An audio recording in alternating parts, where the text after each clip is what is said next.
Good evening and welcome to NewsNight. Tonight we'll have all your international, national, and local news. I'm Brendan McNamara. And I'm Ashton Harder.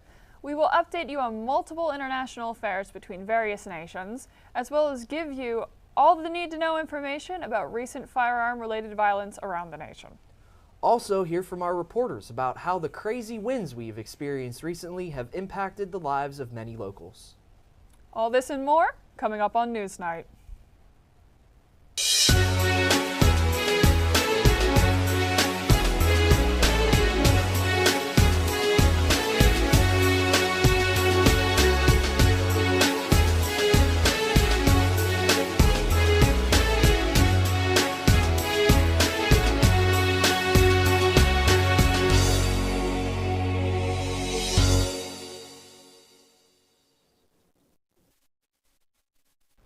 On Saturday, Russian President Vladimir Putin announced that he would be stationing tactical nuclear weapons in Belarus. This comes after the United Kingdom said it would provide armor-piercing artillery rounds that contain depleted uranium to Ukraine. Russia falsely claims that these rounds have nuclear components. Putin said that the construction of the storage facilities which will house these new weapons will be complete by the beginning of July. Belarus is one of Russia's few allies, as it allowed troops from Russia to stage their invasion of Ukraine from its soil, and it is bordered by 3 NATO allies, Latvia, Lithuania, and Poland. According to Fox News, Putin went on Russian state television to assure that the country would not be violating the international treaty on the non-proliferation of nuclear weapons, because the U.S. stations its nukes in NATO countries all the time. This is not the first time that Putin has used nuclear rhetoric as an intimidation tactic against the West, which has provided billions of dollars of military equipment and other aid to Ukraine. Barely a month ago, Putin said he would suspend Russia's participation in a nuclear arms treaty with the United States, while also threatening to resume nuclear weapons tests. The war in Ukraine has dragged on much longer than Putin or anyone has expected, due to the resolve of the Ukrainian people and almost endless Western support. A new tarantula-like species of spider has been found in Australia. This trapdoor spider species is a rare find and can only be found in central Queensland. This scientific name for this new species is called Uroplast dignitas. The name trapdoor from the spider constitutes making their burrows with silken hinged doors. They feed by opening the trapdoors and catching insects that pass their way. An official spokesperson from the Queensland Museum says that the male spider is about the size of an Australian 50-cent coin, which is about the size of an American $50, a little more than an inch in length. The males are often described as a striking honey red, where the females are described to be reddish brown. Although this species is a new discovery, it is very likely to be considered an endangered species. The clearing of land has led to the destruction of their natural habitat. Michael Ricks, the principal curator of arachnology at the Queensland Museum Network, said, quote, "Until detailed survey work is complete, we do not know how many remaining populations exist, but the natural range of species is small and highly fragmented, and we were only able to discover one living specimen at the time," end quote. Now, moving on to India. The biggest opposer of the current Prime Minister, Narendra Modi, was expelled from the position following a 3-year defamation case. Reporter Kellyanne Winder has more details on what this means for their parliament. On Friday, officials from the western city of Surat, India, disqualified Rahul Gandhi, the head of the Congress party, from his seat in parliament after the court found him guilty of criminal defamation. This was due to a comment made in the 2019 election at a rally in Karnataka against Prime Minister Narendra Modi of the Bharatiya Janata Party, where he compared Modi to a prominent thief that has the same last name. His disqualification came from the Representation of People Act, stating that an Indian lawmaker convicted of a crime and sentenced to 2 or more years will be immediately disqualified from Parliament and cannot participate in an election until 6 years after the sentencing. As of Monday, hundreds of Congress leaders and party workers came out to protest his disqualification in multiple states. Gandhi's sister has since spoken up, explaining that these were extreme measures to get back at him for calling out Modi's relationship with a known conglomerate owner with a history of fraud and stock manipulation. Even though Modi's act was criticized for being politically motivated, his party denies this, saying the sentencing conforms with parliamentary rules. As of Sunday, Honduras ends ties with Taiwan and established diplomatic relations with China. This will be a huge loss to Taiwan, as the country has been getting increasingly isolated, with now only 13 sovereign states recognizing their independence. Taiwan and Honduras have been allies for nearly 8 decades before now. And now, with the ties to China, and Taiwan will face increased aggressiveness from China over diplomatic recognition and territory, as China still hopes to take this territory by force. This also shows signs of China having more influence over more parts of Latin America to support their One China policy. In response, Taiwanese President Tsai Ing-wen said, quote, "Over these past few years, China has persistently used various means to suppress Taiwan's international participation, escalate military intrusion, and disrupt peace and stability in the region," end quote. Outbreaks of an Ebola-like disease called the Marburg disease has spread across the continent of Africa, including areas in West Africa, with the origin countries being in Tanzania and Equatorial Guinea that have reported 7 deaths and 20 related deaths. The virus is said to be as deadly as the previous Ebola virus that plagued Africa in 2013, with a death rate between 24 and 28%. The virus includes nausea, high fever, muscle pain, and hemorrhaging, which becomes severe and debilitating and can lead to death. WHO has warned that the virus's spread will be very high nationally but low globally, which is detrimental as the vaccine has not yet been manufactured.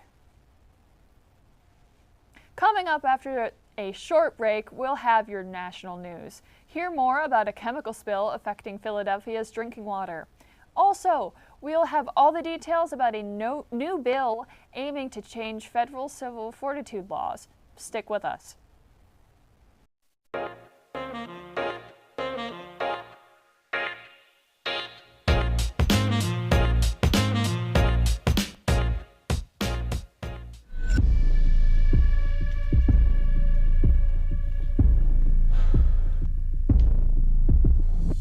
Regular physical activity is one of the most important things you can do for your health. The benefits of physical activity include brain health, weight management, reducing disease, strengthening your bones and muscles, and improving your ability to do everyday activities. So, it's time to get up and be active.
You can talk to me if you're feeling sad.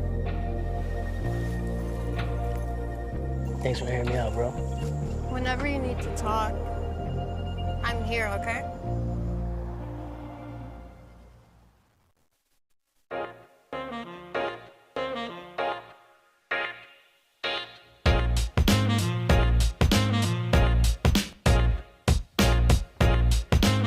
Welcome back. Representatives Jamie Raskin, Democrat of Maryland, and Tim Walberg, Republican of Michigan, introduced a new bill that would dramatically change the federal government's civil forfeiture laws. Currently, the law allows the government to seize and keep valuable property without ever convicting the owner of a crime or even filing criminal charges. In addition, if a property owner wants to reclaim their seized property, they must prove that they were not involved in any criminal activity, which flies in the face of the presumption of innocence until proven guilty. With a bitterly divided Congress, it is refreshing to see bipartisanship on this one issue, with the Fifth Amendment Integrity Restoration Act receiving an equal number of Democratic and Republican co-sponsors. According to Forbes, the bill would eliminate the most abusive type of civil forfeiture, known as administrative or non-judicial forfeiture, which entails the seizing agency deciding for themselves whether to seize property instead of a judge. Under this system, if an owner fails to file a claim quickly enough, it triggers a default judgment, with the seized property automatically forfeited to the government. According to a report by the Institute for Justice, 78% of all forfeiture cases processed by the Justice Department were administrative. For other federal departments, the numbers are even worse, with the Treasury Department and the Department of Homeland Security having 96% and 98.6% respectively. The FAIR Act would require judges to hear all civil forfeiture cases, and it would add many new safeguards to further protect due process. It would place the burden of proof squarely on the government, as well as requiring clear and convincing evidence that a seized property was linked to a crime. Since many property owners may not have the resources to fight a long and costly legal battle, the bill would provide legal counsel to those who cannot afford it. If passed, the FAIR Act would redirect any proceeds to the general fund of the Treasury instead of allowing it to go to the agency that took it. It also cracks down on civil forfeiture by states and municipalities by ending equitable sharing. Equitable sharing allows state and local law enforcement to partner with the federal government, forfeit property under federal law, and then keep 80% of the profits. Another pilot took over for a Southwest Airlines flight after a pilot became incapacitated. Ohio-bound Southwest Flight 6013 took off from Las Vegas just around 6:30 a.m. last Wednesday. The pilot required medical attention while mid-flight. It was said on archived radio traffic from the website Live ATC that the captain had started to feel stomach pain before becoming incapacitated 5 minutes later. The captain came back around 60 seconds after that. A nurse on board tended to the pilot in the back. A pilot from another airline was on board. He assisted with the radio communications as the second pilot from Northwest flew the plane. This new pilot was in uniform at the time. The flight returned to Las Vegas around 7:50 a.m. A Southwest spokesperson stated that the plane landed safely, as well as an alternative crew took over. In other news, a tornado in Mississippi has claimed the lives of over 24 people. Reporter Kellyanne Winder has all the details about this devastating storm and how you can help donate to the relief efforts. 25 people as of now have been killed last Friday after a tornado hit multiple towns in Mississippi. The tornado's intensity was unpredicted at the time and was classified after as an EF4 level tornado, with winds going 166 to 200 miles per hour. The tornado was analyzed as a wedge tornado that originated from a supercell storm. Because of this, the tornado lasted for more than an hour and traveled 59 miles and had a radius of 3/4 of a mile. In Mississippi, the tornado bulldozed through a rolling park in Silver City and ended in Black Hawk County, destroying almost all buildings, homes, and transport in its path. However, thousands have lost power and millions are still accessible to the severe weather that will last throughout the week, including a separate EF3 tornado that hit Carroll County and Montgomery County on Saturday, which killed 3 additional people.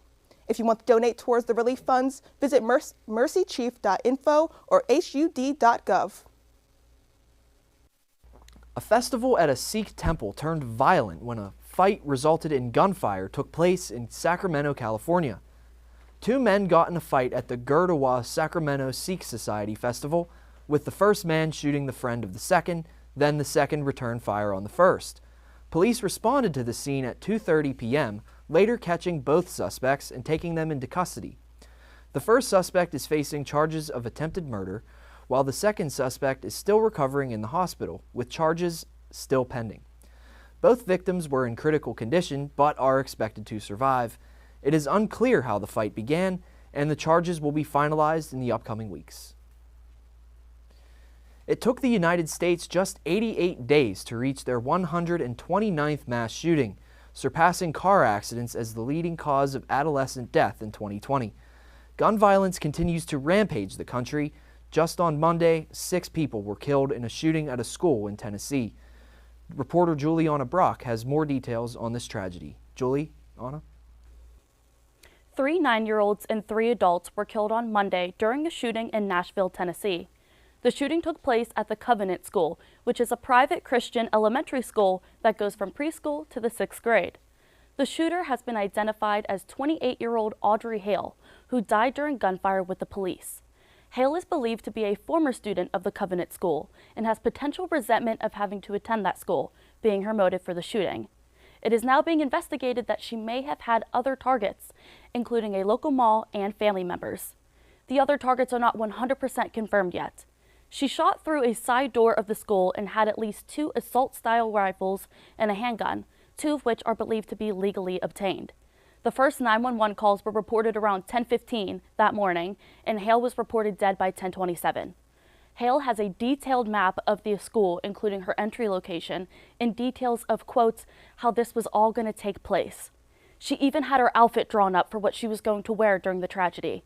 Nashville Police Chief John Drake told KDKA, quotes, "We have maps that show the entry point into the school, the weapons that were going to be used, the clothing that she was going to wear, and she had it drawn up, almost like a cartoon character.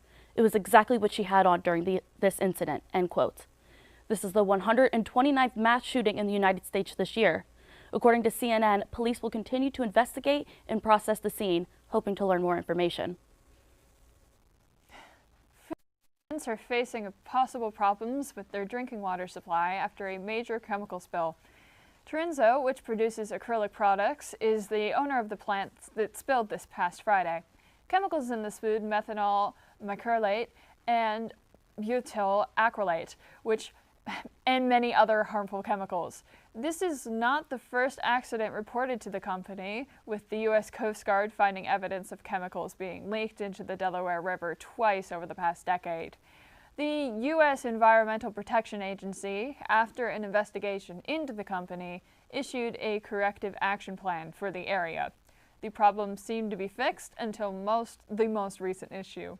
Officials have not released any comments, however. The company did see a 5% stock drop amid the news. In tech news, after Tesla CEO Elon Musk bought the social media app Twitter in 2022, there have been a multitude of controversies and complications with the changes that he has been implementing. Reporter Avery Denera has more details on how Musk is combating the sudden drop in value. Elon Musk announced that Twitter's value has dropped to $20 billion since his takeover. The multi-billionaire bought the company for $44 billion in October, making it worth less than half its purchase value. In an email sent to employees on Friday, Musk warned his workers that radical changes will be made to avoid bankruptcy and streamline operations. These changes include mass layoffs and cost-cutting. Musk also added that the company had been 4 months away from running out of money at one point. The email was sent to announce a new stock compensation program for the company.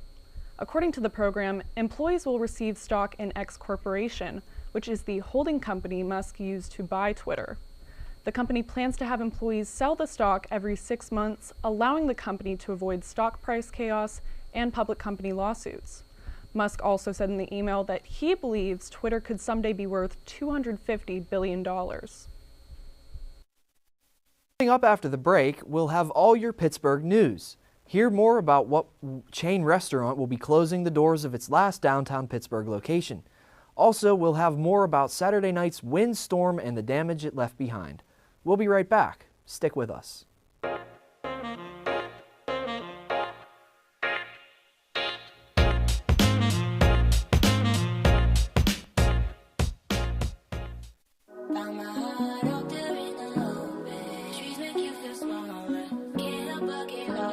Feel the beat of nature at a park or forest near you. Find a forest and music inspired by nature at discovertheforest.org. Good morning, everyone, and welcome back. Welcome back. Welcome back to Daybreak. Chicken Guy opened in PPG Place on Monday. The bridge would open before the 1 year marks. Check out the 20th annual gingerbread display. Share with you this week's Ray of Sunshine.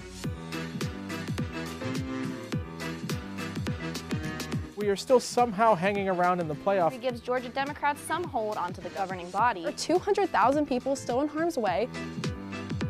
This weather is perfect for those cozy nights indoors.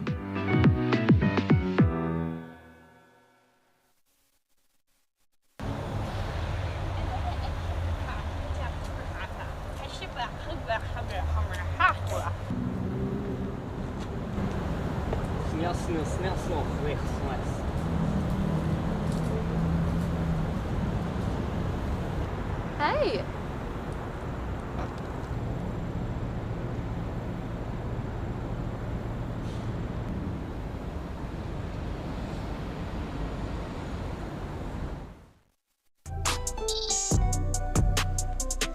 I'm an actor in an ad that was given 12 seconds to remind you that if you're high, just don't drive. Because if you feel different, you drive different. It's illegal to drive high everywhere anyway.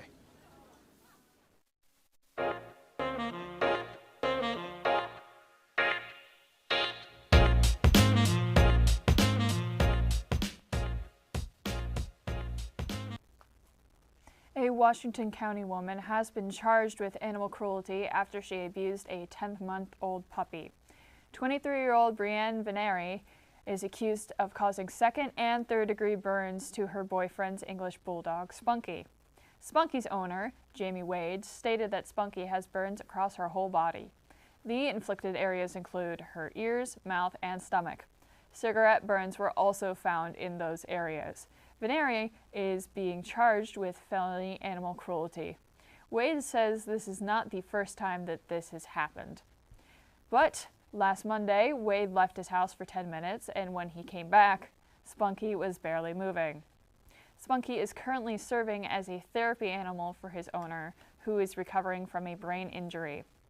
She went under medical care at Cheat Lake Animal Hospital in West Virginia. Wade said that Spunky is doing better and that she is now eating and drinking. It is unknown if she will need skin grafts for her injuries.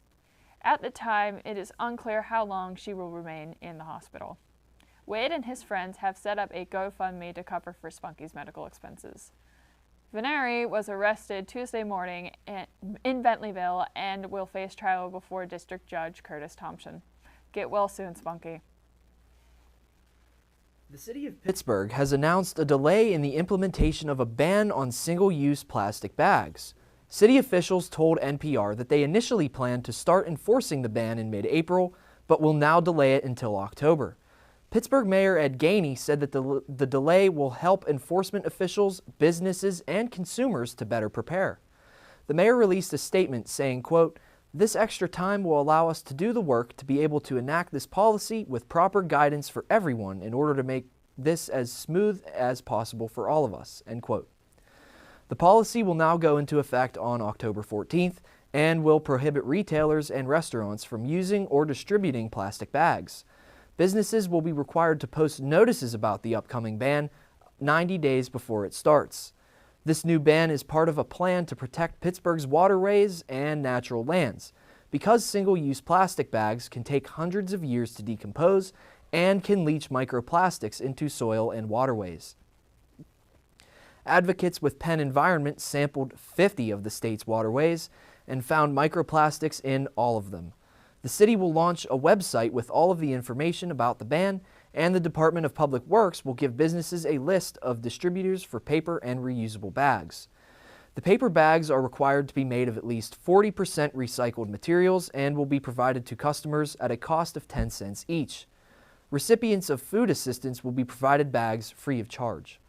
The city has a 3-step sanctions framework by which inspectors can issue written citations for first offenses, with escalating fines for each repeated offense. Over the weekend, we saw many residents and many businesses without power. Wind speeds reached over 60 miles per hour and brought down many power lines and trees, but also did damage to residences. Reporter Avery Jarina has more. High winds whipped through western Pennsylvania on Saturday, leaving tens of thousands of people without power. The intense storm reached up to 64 miles per hour, causing snapped trees and fallen wires all across the area.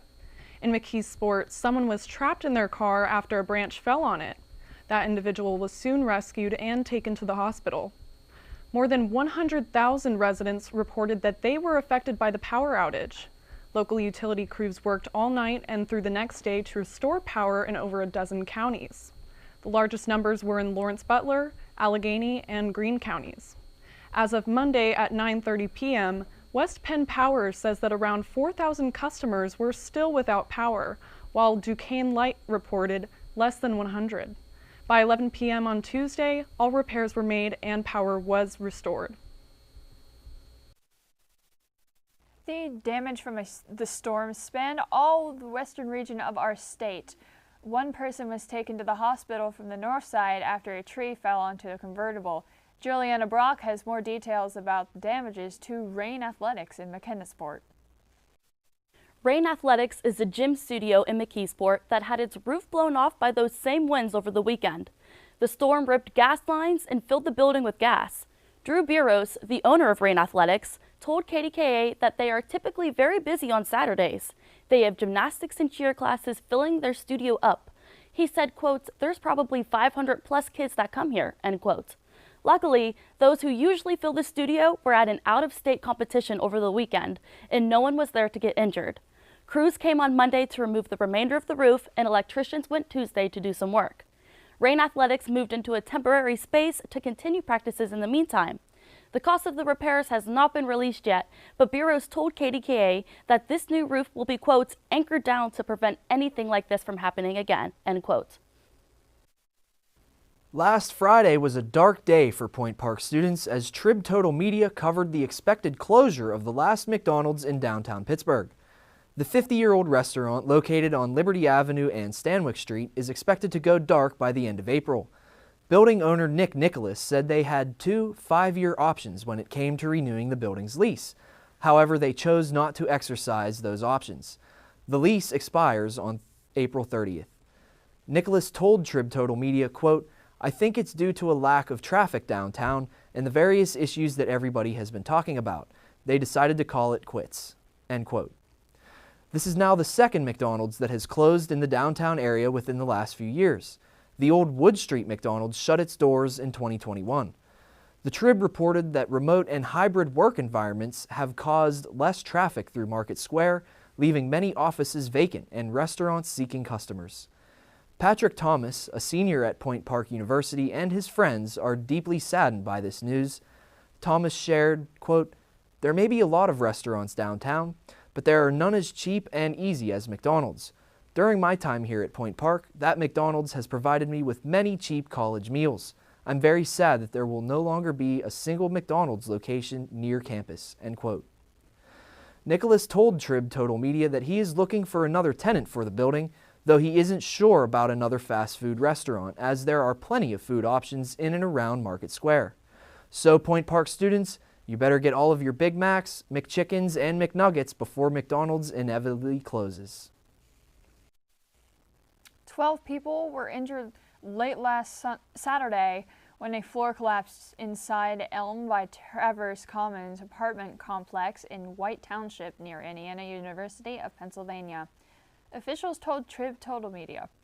The floor collapsed during an off-campus party during IUP's St. Patrick's Day celebration, IU Patties.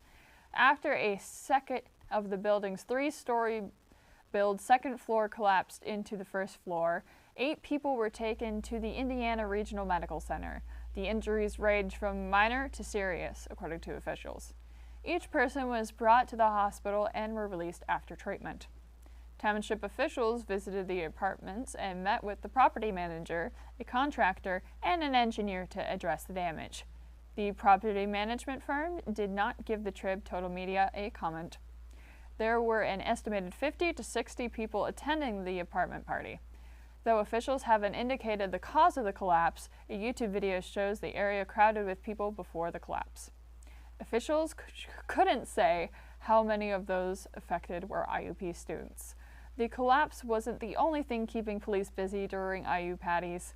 Police made 47 arrests from Thursday through Sunday for aggravated assault, fleeing or eluding police, carrying a false identification card, misrepresenting one's age, and possessing prohibited drugs or related paraphernalia, disorderly conduct, firearm violations, and more.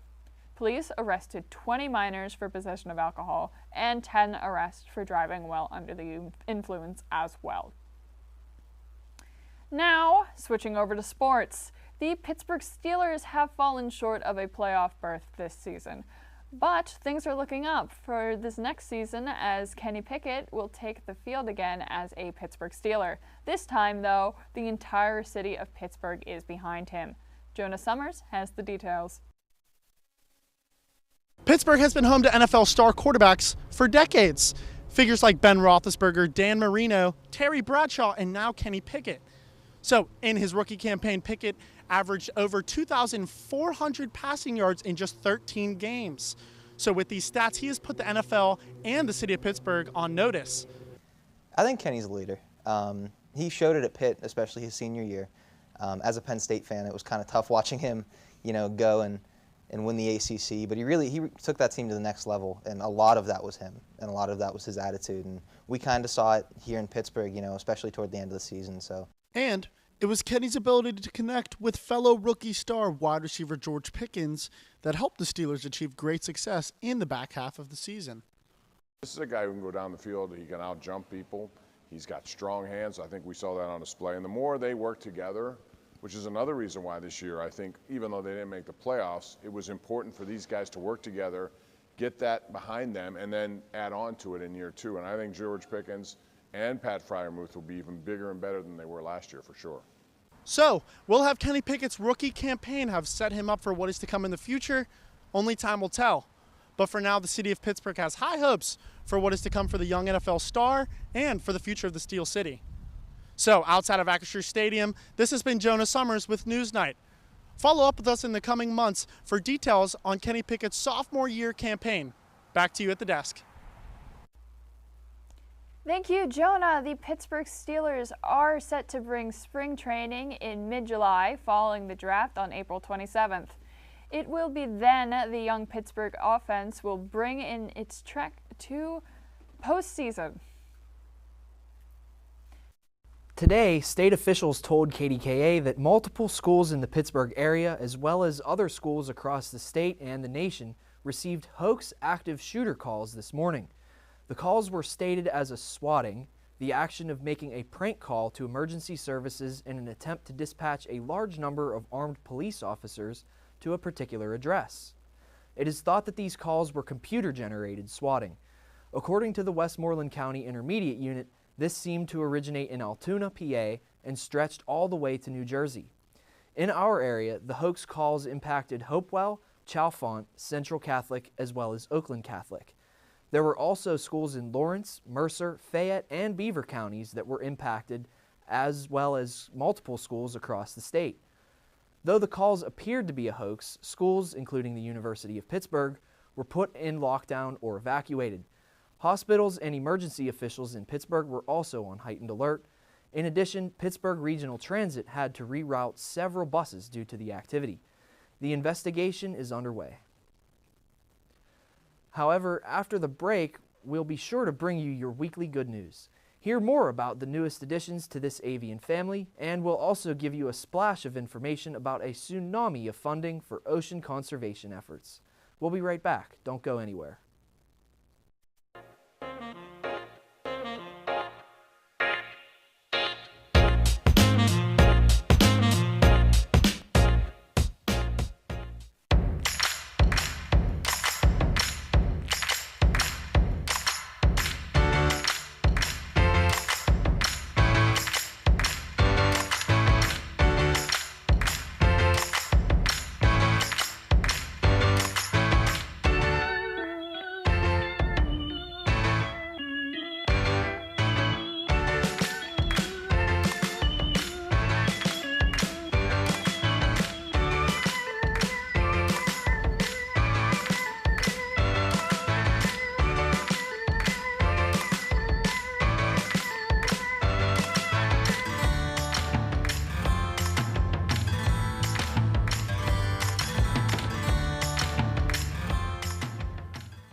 Last week, Brandon met a girl on a dating app.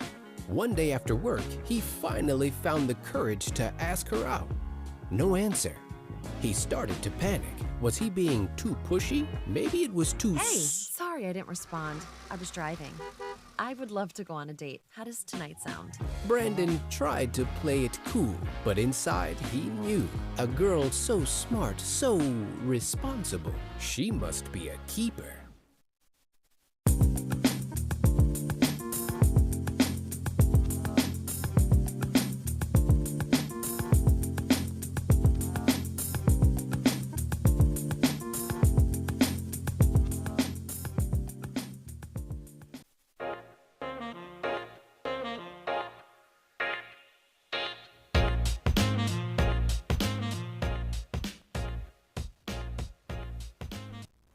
And now for this week's good news.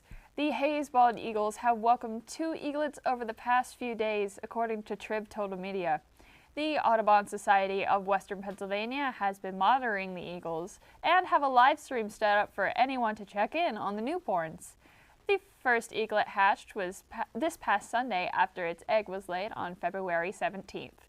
The second egg was laid on February 20th and hatched into the world this past Tuesday. Live video early Tuesday showed the newest arrival has begun feeding alongside the other eaglet. As they've grown, their parents will continue to bring in food and feed the eaglets. The eaglets will remain under the adults for warmth.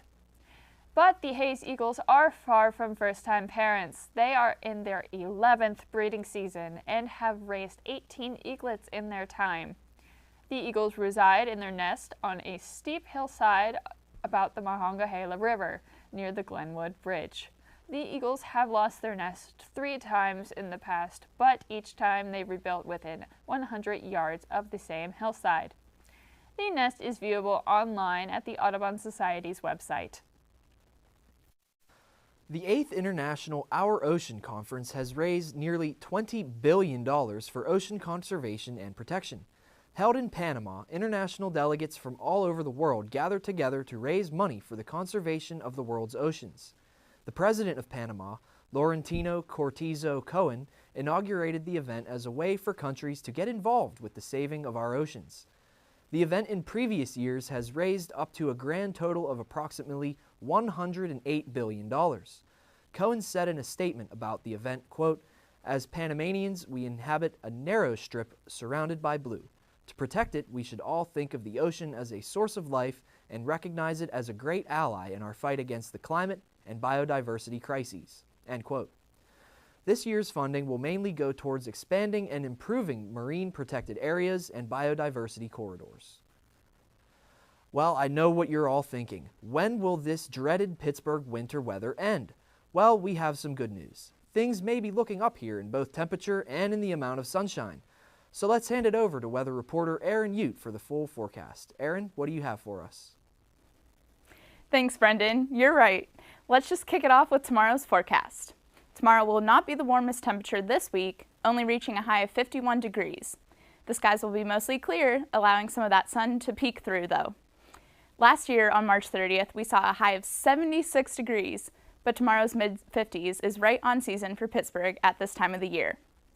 Luckily, we're not anticipating any rain, and temperatures will drop overnight to a low of 36, so make sure you aren't stowing any winter gear away just yet. Now, let's get into the good stuff, the rest of this week's forecast. The highest temperature for this week is by far Monday with a high of 70 degrees. The rest of this week will have temperatures ranging from the low 60s to that gorgeous 70 degrees. We will also see a little rain on both Friday and Saturday, as well as some storms. By Sunday, the storms will have blown over and back to the sunny skies through Wednesday. Wednesday may bring a severe thunderstorm, though, so make sure to get into your sunshine while you can. That's all I have this week. Back to you guys at the desk. Thank you for tuning in to this week's episode of NewsNight. If you want to see more, check out our social media pages on both Facebook and Instagram at UView Television. You can also check out more episodes on our YouTube channel or our website, uview.pointpark.edu. I'm Ashton Harder. And I'm Brendan McNamara. From everyone here at NewsNight, thank you for watching and have a great evening. We'll see you next week.